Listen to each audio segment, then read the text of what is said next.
안녕하세요. 날씨가 추워지고 주변에서 상점마다 수능 엿이나 선물 세트를 파는 것을 보게 되면, 아, 벌써 그때가 왔구나 하는 생각이 들어요. 한 해는 어찌나 빠른지, 수능은 한 해의 마지막에 있는데도 불구하고 눈 깜짝할 사이 성큼 오는 것 같아요. 저도 이렇게 느끼는데 아마 시험을 준비하는 학생들은 더 가깝게 느껴지겠죠. 게다가 1년에 딱 한 번 볼 수 있는 시험이라 그동안 내가 갈고 닦아온 실력을 그날 하루에 보여주어야 한다니 참 잔인한 시험이기도 해요. 정말 열심히 만반의 준비를 하더라도 그날 하루 예측할 수 없는 일 때문에 영향을 받아 모든 게 원치 않는 방향으로 진행될 수도 있으니까요. 특히 몇 해 전 뉴스에서 한 학생이 갑작스럽게 화장실의 문이 고장나는 바람에 안쪽에 갇혀있던 일을 보았는데요.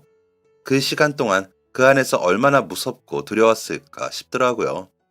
저도 비슷한 경험으로 제 잘못이 아닌 일로 몇 해 동안 힘들게 준비했던 대학 시험을 망친 경험이 있었거든요. 어릴 때부터 가난했던 우리 집은 아버지 없이 줄곧 어머니랑 저 두 사람이었어요. 아버지랑 어머니는 제가 태어나고 얼마 안 되어서 작은 농장을 하셨었어요. 소 몇 마리를 기르셨었는데 어느 날 거센 비가 며칠 계속되었다고 해요.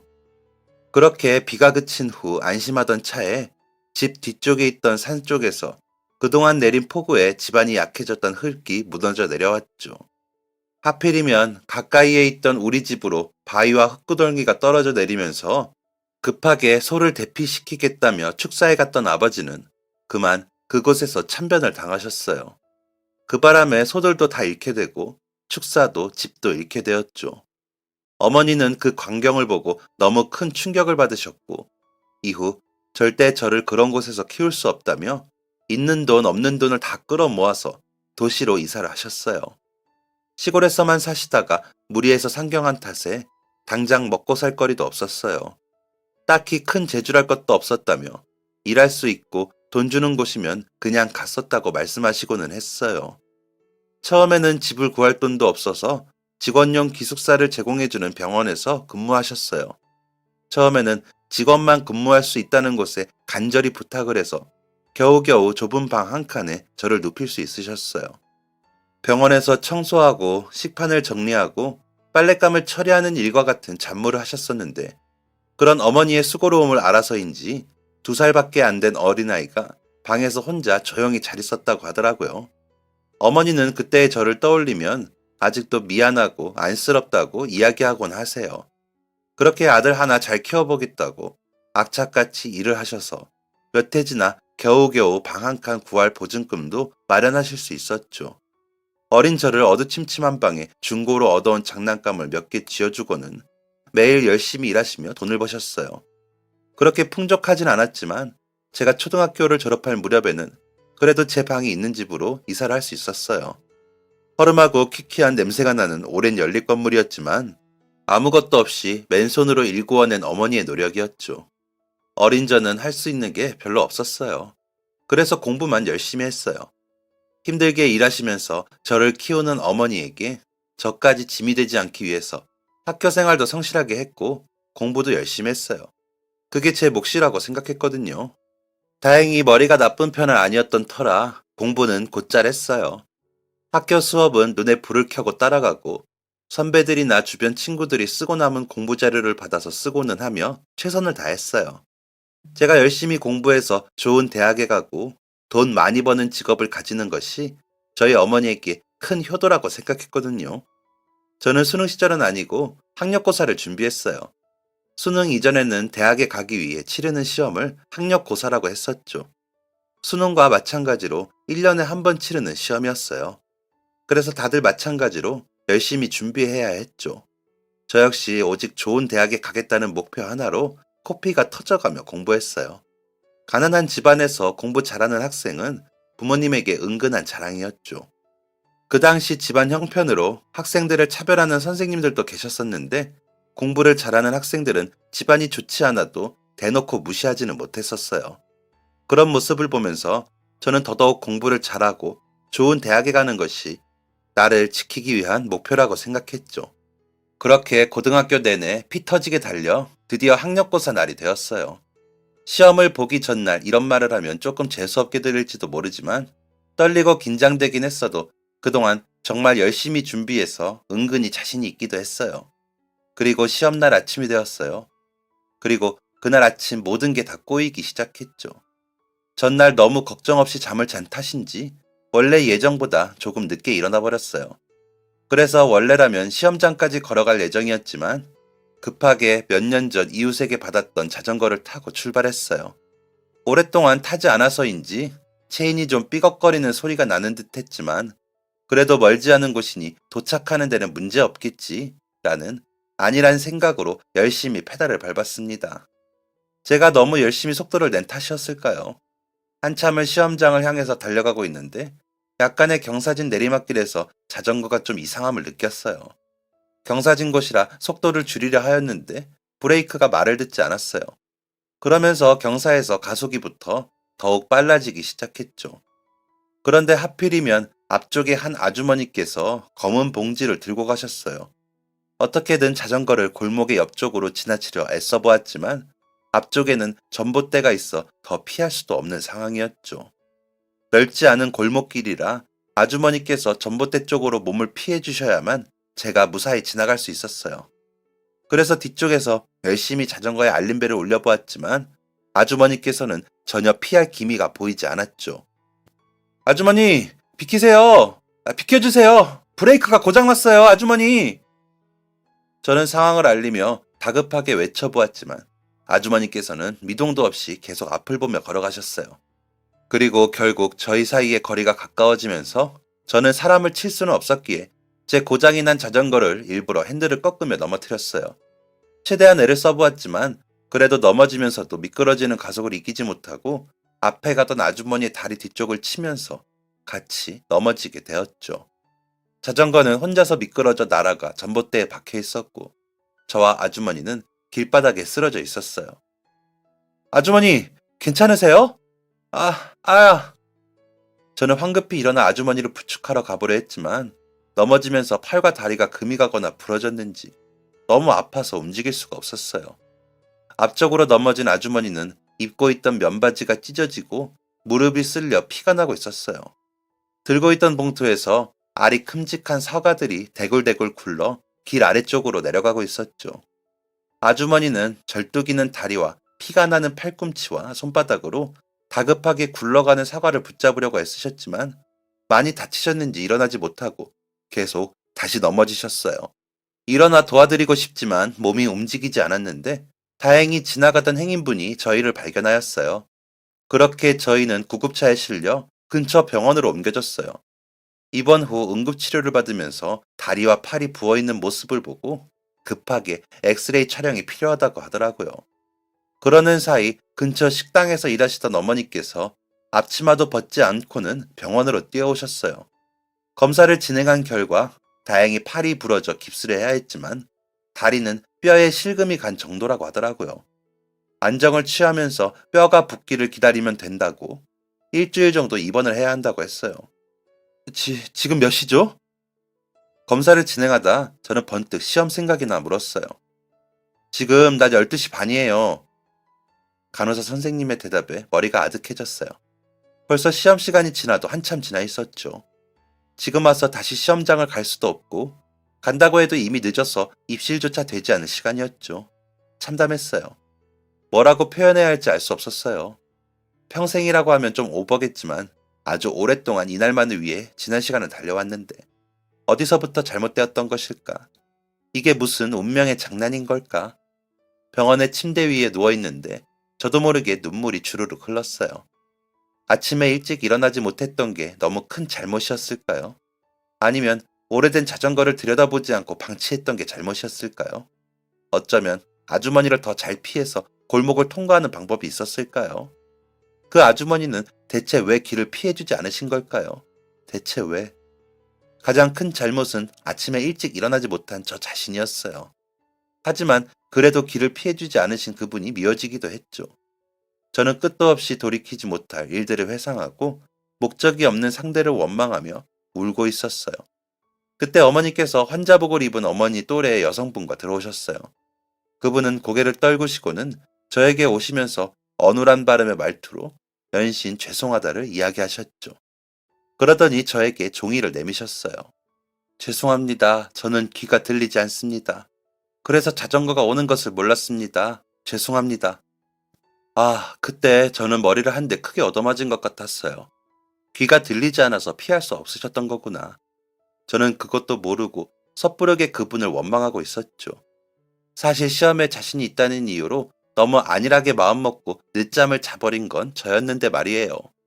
아니에요. 저야말로 죄송합니다.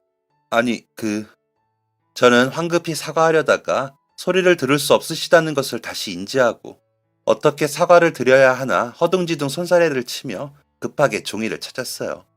그러자 그분께서 자신의 메모장과 연필을 제게 주셔서 거기에 글을 적었어요. 자전거 브레이크가 고장이 났었어요. 저야말로 너무 죄송합니다. 많이 다치진 않으셨나요? 저는 메모를 아주머니께 전달해드리고 다시 한번 고개 숙여 사과를 드렸어요.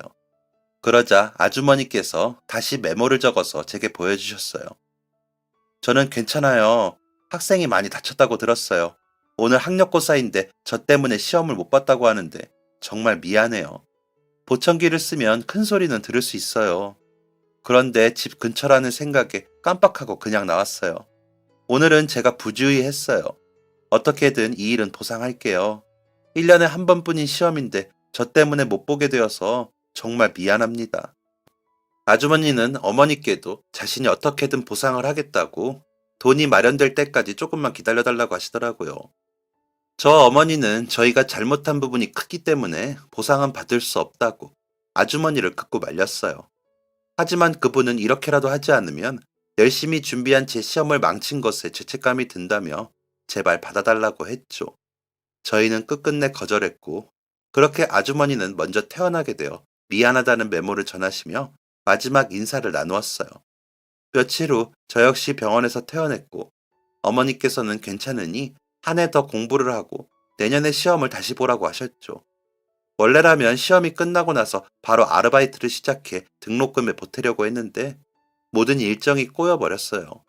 어머니께서는 괜찮다고 공부에 집중하라고 하셨지만 갑작스럽게 지출하게 된 병원비까지 더해져 아무것도 하지 않고 공부만 할 수는 없었어요. 그래서 몸이 회복되자마자 집 근처의 옷 공장에서 일하기 시작했어요. 일하면서 공부를 병행하는 것은 쉽지 않은 일이었지만 이 역시 제 안일함 때문에 생겨난 과제라고 생각하며 이 악물고 노력했습니다. 고등학교 시절 코피를 흘리며 공부하는 것보다 공장에서 일하며 공부를 하는 것은 몇 배로 힘들었어요. 그때 쏟은 코피가 조금 오버를 보태서 작은 연못 정도는 되지 않을까 싶네요. 그렇게 1년을 일과 공부를 병행하며 지내다가 드디어 다시 학력고사 날이 되었어요. 이번에는 방심하지 않고 긴장한 상태로 잠이 들었고 그래서인지 아침에 알람이 울리자마자 번쩍 눈을 뜨게 되었어요. 그리고 이번에는 정말 늦지 않고 여유롭게 시험장에 도착해서 마음을 가다듬고 임할 수 있었어요. 하지만 결과는 달랐어요. 한 해 동안 오롯이 공부에 집중하지 못하고 일을 병행하였기 때문인지 원하는 대학에 불합격하고 말았죠. 너무나 아쉽게 떨어진 터라 한 번 더 도전을 하고 싶었지만 그것은 어머니께도 죄송했어요.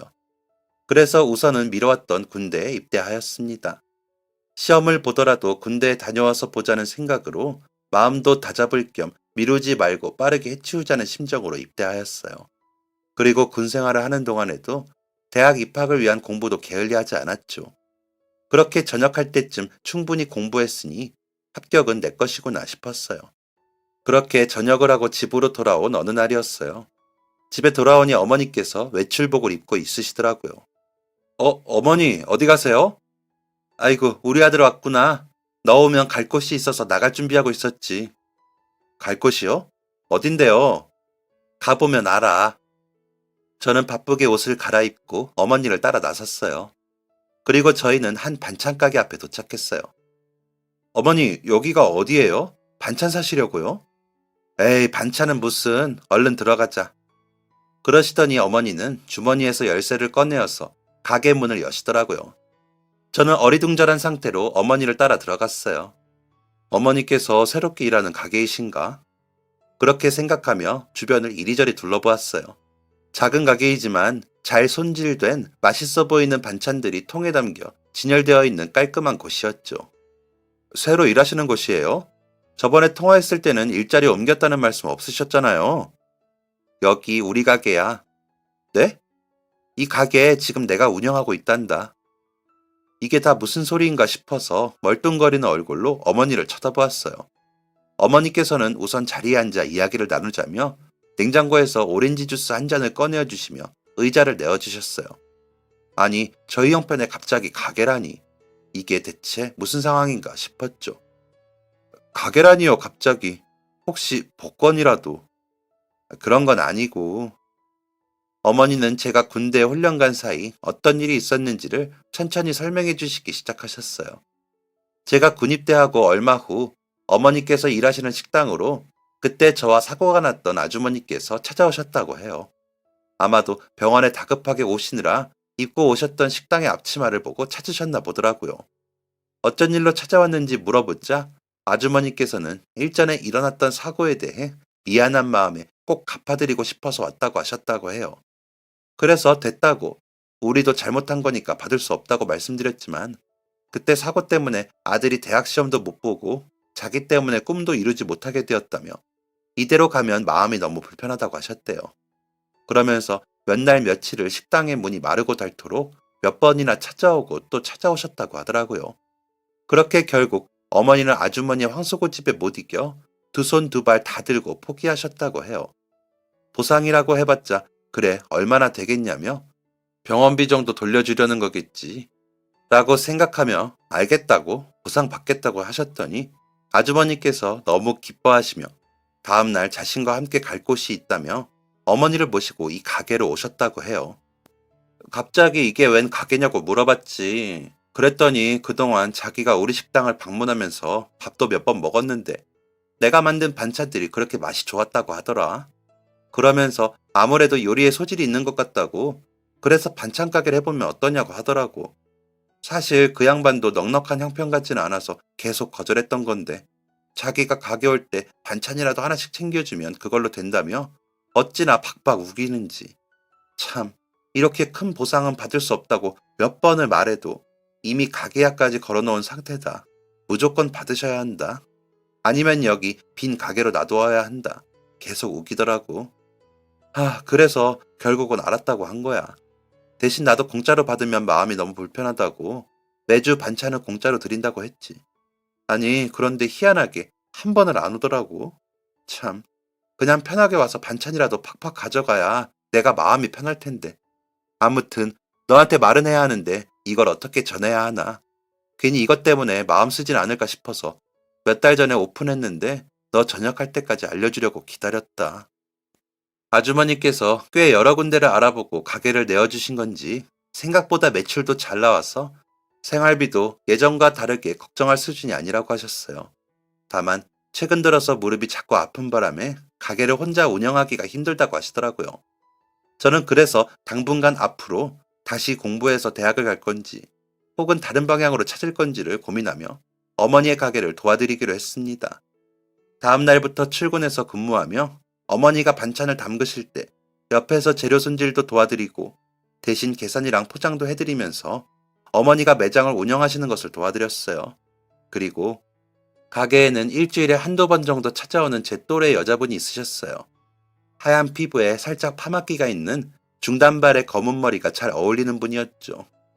항상 수줍게 들어와서 인사를 하고는 반찬 몇 가지를 골라서 사가는데 어느새 정신 차려보니 제가 늘 문을 보면서 그 아가씨가 오는 날만을 기다리고 있더라고요. 오늘은 오려나, 오후에는 오려나, 내일 오전에는 오려나. 어느새 가게 문을 바라보면서 그분이 들어오는 발걸음을 상상하는 일이 많아졌어요. 그리고 한 3개월쯤 지났을까. 저는 드디어 용기를 내어 그분에게 데이트 신청을 했습니다. 혹시 시간 되시면 저랑 같이 연극을 보러 가실래요? 저는 때마침 군대에서 아는 친구가 한다는 연극에 초대받아서 계산한 반찬을 봉투에 담아드리며 떨리는 목소리로 물어봤어요. 그분은 수줍게 웃더니 네, 좋아요. 언제 갈까요? 라며 작은 소리로 대답했죠.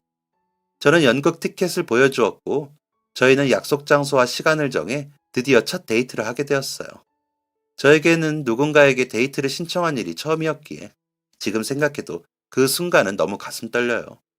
그리고 첫 데이트 날은 하도 긴장을 많이 해서 내가 무슨 말을 했는지, 어떤 옷을 입었는지도 제대로 기억나지도 않고, 심지어는 연극 내용이 뭐였는지도 까맣게 생각이 안 나더라고요. 그래도 다행히 그 아가씨 역시 제가 마음에 들었는지 제 별거 아닌 농담에도 웃어주고, 직접 알아온 식당에서도 밥도 맛있게 먹어주고, 집으로 돌아가는 길, 다음에 같이 산책하러 가자며 인사를 나누고 돌아섰어요. 수연이란 이름의 그 친구는 근처 대학교에서 사회복지학을 전공하고 있다고 하는데요. 반찬 가게가 집과 가깝지는 않지만 저희 가게 반찬이 너무 맛있어서 시간 될 때마다 방문하는 거라고 하더라고요. 그렇게 저희 두 사람은 틈틈이 연극도 보고 밥도 먹고 영화도 보고 산책도 하며 연애를 시작했어요. 그녀와 연애를 시작하고 1년여 정도 지날 때쯤 저에게 예전에 그만두었던 대학 진학 준비를 다시 해보는 것은 어떠냐고 물어보더라고요. 저는 공부를 손에서 놓은 지도 꽤 됐고 지금 시험 스타일도 많이 달라졌는데 할 수 있을지 모르겠다고 약한 소리를 했어요. 사실 두려웠어요. 첫 번째 시험 때는 말도 안 되는 사고로 아예 시험장에 도착하지도 못했었고, 두 번째 시험에는 나름 열심히 했음에도 불구하고 결국은 점수가 되지 않아서 떨어지게 되었죠. 사실 전역 후 바로 수능 시험을 치러볼 생각이 있었지만 무서웠어요. 또 실패하게 될까봐. 그러면 저 자신에 대한 신뢰를 모두 잃게 될까봐요. 그래서 이런저런 준비를 한다는 핑계를 대면서 엄마의 가게 운영을 도와드리며 시간을 때우고 있었던 거죠. 무엇인가를 도전하는 것에 자신을 잃었거든요. 그런 면에서 어머니가 운영하시는 가게는 저희의 생활을 전반적으로 나아지게 해준 것뿐 아니라 저에게도 잠시 미래에 대한 결정을 미루고 도망칠 수 있는 도피처가 되어준 것이죠. 이런 치졸하고 나약한 생각을 어떻게 포장해야 할까 고민하고 있었어요. 여자친구가 알게 되면 너무 부끄러운 마음들이라 어떻게든 조금 더 나아 보이게 감추고 싶었죠. 그래? 난 말도 안 되는 소리라고 생각하는데? 난 오빠가 얼마나 성실한 사람인지 알아. 그동안 어머니 가게를 도와드리는 모습을 보면서도 주어진 일에 어느 정도로 열심히 하는 사람인지 알 수 있더라. 예전에 얼마나 열심히 공부했는지도 오빠 이야기만 들어도 알 수 있었어. 지금까지 봐온 모습을 보면 그게 그냥 허풍이 아니라 진짜로 열심히 했다는 걸 믿을 수 있어. 늦지 않았어. 실패할까봐 걱정하지 않아도 괜찮아. 오빠는 오래전부터 준비된 사람이니까 언제든 다시 시작해도 원래 목표했던 곳에 도착할 수 있을 거야. 그게 때로는 조금 늦더라도 나는 꼭 이룰 수 있을 거라고 믿어. 오빠가 싫다면 어쩔 수 없지만 도전해보고 싶다면 최선을 다해 옆에서 응원해주고 힘이 되어줄 거야.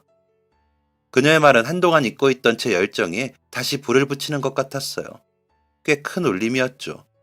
저는 어떻게든 현실을 외면하고 도망치면서 그나마 남아있는 자존심이라도 앞세워 보려고 겉만 번지르르하게 포장을 할 생각을 하고 있었는데 마치 제 못난 자존심, 한심한 생각을 그녀가 꿰뚫어 본 것 같았어요. 사실 한 번 더 생각해보면 제가 전역 후에 공부를 안 한 시간보다 그 이전까지 공부했던 시간이 더 길었어요. 그래서 그녀의 말처럼 지금이라도 다시 준비하면 예전만큼은 아니더라도 대학에 가고 싶던 꿈은 이룰 수 있겠다 싶은 생각이 들었죠. 그리고 그때부터 저는 다시 대학에 가기 위해서 준비하기 시작했어요. 제가 전역할 때쯤 학력고사에서 수능으로 달라졌던 터라 시험을 다시 준비하는 과정이 쉽지 않았어요. 이전의 시험이 너무 부담이 커서 바꾸게 되었다고 하는데 이전 학력고사에 익숙해져 버린 저는 새로 달라진 수능이 더 어렵더라고요. 그래도 옆에서 든든하게 응원해주는 여자친구 덕분에 최선을 다했어요.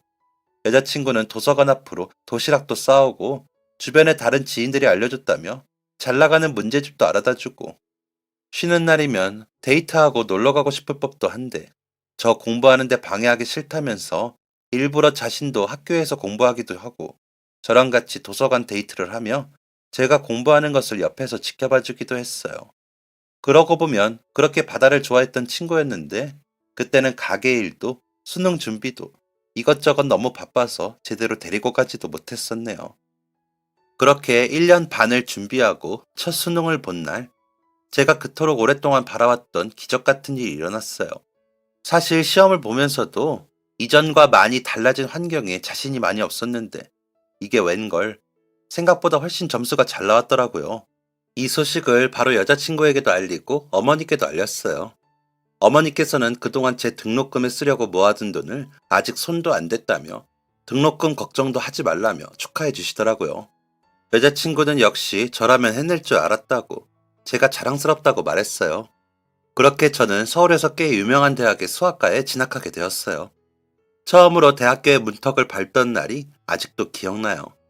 사고가 났을 때, 그리고 재수에 실패했던 그 다음 해에 저는 앞으로 제가 대학을 영원히 못 갈지도 모른다고 생각했었어요. 하지만 이렇게 당당히, 그것도 서울에서 가장 유명한 대학 중 하나에 합격하다니 아직도 이게 꿈인지 현실인지 믿을 수 없었죠. 그리고 대학 생활을 시작한 지 얼마 안 되어서 여자친구는 저에게 소개할 사람이 있다고 하더군요. 누군데?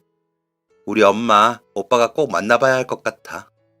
여자친구의 이야기에 저는 벌써 결혼 준비를 하는 건가? 괜히 설레어서는 잔뜩 긴장하고 과일 바구니를 들고 여자친구의 집을 찾아갔어요. 먼저 저를 마중하러 나온 여자친구를 뒤따라 집으로 들어간 그때 익숙한 얼굴이 눈앞에 보였어요. 아, 아주머니? 집에 들어서니 거실에는 저와 사고가 났었던 아주머니가 앉아 계셨어요. 저를 보더니 환하게 웃으시면서 인사를 하셨죠. 아니, 이게 어떻게 된... 우선 자리에 앉으라는 여자친구의 말을 듣고 저는 얼떨떨하게 아주머니께 다시 고개 숙여 인사를 하고 자리에 앉았어요. 여기서 아주머니를 만나게 될 줄이야. 저는 눈앞에 아주머니께서 앉아 계시는 모습을 보고 있는데도 마치 꿈속에 들어와 있는 것 같았어요. 혹시 내가 뭐에 홀린 것은 아닐까? 아니면 아주머니랑 비슷하게 생긴 사람 아닐까? 이런저런 고민을 하면서 그분의 얼굴을 물끄러미 계속 바라보고 있었어요.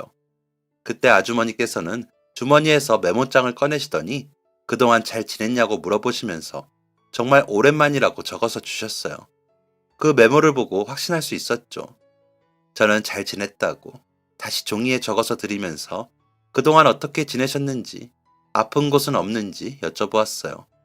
그렇게 오랜만에 아주머니와 필담을 나누는 사이 여자친구가 제가 사온 과일을 잘라서 가지고 왔어요. 우리 엄마랑 아는 사이지? 그치. 너 알고 있었어? 응, 예전에 둘이 사고가 나서 다치게 된 것도. 그래서 시험장에 못 가서 평생 꿈이었던 대학 시험을 못 보게 된 것도. 그리고 오빠네 어머니가 운영하시는 그 가게가 우리 엄마가 손해배상을 하고 싶다고 차려준 것도 다 알고 있었어.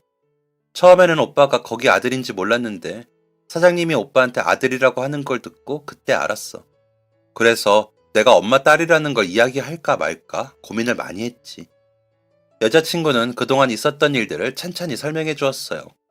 저한테 자신이 그때 아주머니의 딸이라는 걸 이야기할지 말지를 한참 고민하다가 타이밍을 놓치는 바람에 결국 이제서야 밝히게 되었다고 하더라고요. 사실 여자친구는 어릴 때 아주머니와 떨어져 호주에서 살다가 한국에 돌아온 지 5년 정도밖에 되지 않았다고 해요. 원래 우리 친아빠는 술도 많이 마시고 자주 엄마도 때리는 나쁜 사람이었는데 엄마는 나를 낳고 나서 혹시나 나한테도 불똥이 튈까봐 전전긍긍하다가 결국 집을 나와서 도망쳤어. 그런데 배운 것도 없고 할 줄 아는 것도 없고 거기에 귀까지 들리지 않으니 나를 키울 길이 너무 막막했지. 내가 5살쯤 성냥공장에서 일을 마치고 집으로 돌아왔는데 내가 온몸이 차가워져서는 쓰러져 있더래. 그래서 급하게 동네 의원에 데리고 갔더니 제대로 먹지를 못해서 영양실조였다고 해. 결국 엄마는 이렇게 키우다가는 자신이 내 미래까지 망칠 것 같다며 보육원으로 보낸 거야. 너무 어릴 때라 잘 기억나질 않지만 보육원 앞에서 엄마가 내 머리를 만지면서 계속 울었던 모습이 얼핏 생각나. 그렇게 나는 보육원에서 지내다가 한 호주인 부부가 입양을 신청하게 되면서 호주로 가게 되었어. 한국에서 떠나는 마지막 날 공항에서 엄마를 봤던 것 같았는데 난 그게 내가 엄마를 너무 그리워해서 했던 상상인 줄 알았어. 그런데 알고 보니 그날 진짜로 엄마가 마지막으로 날 보러 온 거였더라. 난 아직 부모가 돼보지 않았지만 이 악물고 마지막까지 자식을 책임지는 부모님들만큼 내 미래를 위해 다시는 못 볼지도 모른다는 마음으로 나를 떠나보내던 엄마의 마음이 어땠을까? 얼마나 가슴 아프고 힘들었을까? 감히 상상해봐. 나를 입양해준 부모님은 두 분 다 너무 좋은 분들이셨어. 잘 먹이고 잘 입히고 잘 가르치고 나는 부족함 없이 유복하게 자랐어. 그런데 두 분 다 연세가 꽤 많은 분들이셨기에 내가 중학생 때쯤 아빠가 먼저 돌아가시고 고등학생 때쯤 엄마가 돌아가셨어. 그리고 그 후 여자친구는 호주에서 살지 한국에서 살지를 고민했다고 해요. 돌아가신 부모님은 그녀를 무척 아끼고 사랑해 주었지만 그 외에 다른 가족들은 동양인에 입양하라는 이유 때문에 그녀를 가족으로 인정하지는 않는 사람들도 있었다더군요. 하지만 자신이 태어나서 자란 한국보다 오랜 시간을 보낸 곳이기 때문에 선뜻 떠나오는 게 쉽지는 않았다고 해요. 한국에 무작정 간다고 해도 당장 잘 적응할 수 있을까 싶었고, 정말 아는 사람이 하나도 없는데 괜찮을까 두렵기도 했고요. 그럼에도 불구하고 결국 한국으로 오겠다고 결심하게 된 것은 마음 한켠에 아련하게 남아있던 엄마에 대한 그리움, 그리고 자신이 태어난 나라, 엄마의 나라에 대한 궁금증을 해결하고 싶었죠. 그렇게 한국에 오기로 결심을 한 후 어머니를 찾기 위해 양부모님이 가지고 있던 서류를 찾아 입양되었던 보육원을 발견했어요. 다행히 그때까지도 운영하고 있었기에 그곳을 통해 수소문한 결과 아주머니를 찾을 수 있었죠. 한국으로 돌아왔더니 엄마는 여전히 넉넉하지 못하게 살고 있었어. 오빠랑 자전거에 부딪히며 사고가 난 날, 처음으로 엄마랑 다시 마주하게 된 날이었는데, 나를 보더니 갑자기 내가 사과를 그렇게 좋아했었다며 금방 사와서 예쁘게 깎아주겠다고 급하게 나가느라 보청기도 두고 가고, 그러다 사고까지 이어진 거야. 나는 그렇게 뛰어나간 엄마가 다시 돌아오지 않아서 이 집에서 엄마를 기다리며 혹시 또 나를 버리고 갔나 두려움에 떨고 있었어. 그런데 다음날 엄마가 환자복을 입은 채로 집으로 돌아와서는 자신이 한 청년의 인생을 망친 것 같다고 엉엉 우는 거야. 엄마는 한동안 정말 힘들어 하셨어. 그렇게 기다리고 계속 사랑하던 나를 만난 기쁨을 잠시 잊을 정도로 그 일에 대해 괴로워하셨어. 그래서 어떻게든 도와주고 싶다고 애쓰시더라고. 엄마가 오빠네 어머니께 차려주신 그 가게는 혹시나 나랑 다시 만났을 때 나한테 주고 싶다고 엄마가 거의 평생을 모은 돈이었어. 어떻게든 보상을 해드리고 싶은데 방법이 없어 끙끙 앓으시길래 나는 양부모님께 물려받은 유산도 있고 이제 엄마랑 오래오래 살 건데 돈은 또 벌면 된다고 설득해서 나한테 주신다고 모은 돈으로 그 가게를 사게 된 거야. 그리고 혹시나 엄마가 얻은 가게가 장사가 잘 안 되면 어떡하나 너무 걱정되셔서 일주일에 한두 번씩 나한테 매출도 올려주고 가게가 어떤지도 봐달라며 반찬 사러 보내시더라고. 저는 너무나 놀라운 이야기들에 혼이 쏙 빠져나간 채 입도 벌리고 앉아 있었어요. 그저 우연히 일어난 사고에 운이 없을 뿐이라고 생각했는데 그동안 아주머니는 그 일로 이렇게나 괴로워하고 계셨었다니. 잠깐씩 아주머니를 원망하려 했던 제 못된 마음이 떠오르며 부끄러워졌어요. 저는 무릎을 꿇고 아주머니의 메모장에 글을 적었어요. 아주머니 잘못이 아니에요. 정말로요. 그날은 제가 아침에 늦잠을 잤던 거예요. 모든 일은 거기서부터 시작이었어요. 그러니 죄책감 가지지 마세요. 그리고 저희 어머니께 가게 차려주신 거 너무 감사해요. 무릎도 안 좋으셔서 늘 힘들게 식당에서 일하시는 게 마음 쓰였는데 아주머니 덕분에 매출이 좋은 가게를 맡아 지금은 무릎도 틈틈이 치료받고 계세요. 너무 감사해요. 아주머니는 제 글을 보더니 환하게 웃으셨어요. 저는 메모장에 하나 더 글을 썼어요. 어머니를 닮아 그런지 수연이도 참 예쁘고 마음이 고와요. 수연이에 비하면 저는 많이 부족한 사람이지만 많이 배우고 더 열심히 노력해서 꼭 행복하게 만들어줄게요. 그 글을 읽으시더니 아주머니께서는 눈물을 뚝뚝 흘리시면서 제 손등과 어깨를 두드리며 미소 지으셨어요. 그렇게 저희는 저녁까지 먹으면서 그동안 쌓여왔던 많은 이야기들을 나누었어요. 우연히 길에서 일어난 사고였는데 저희의 인연이 이렇게까지 이어지다니 다시 생각해도 놀라웠죠.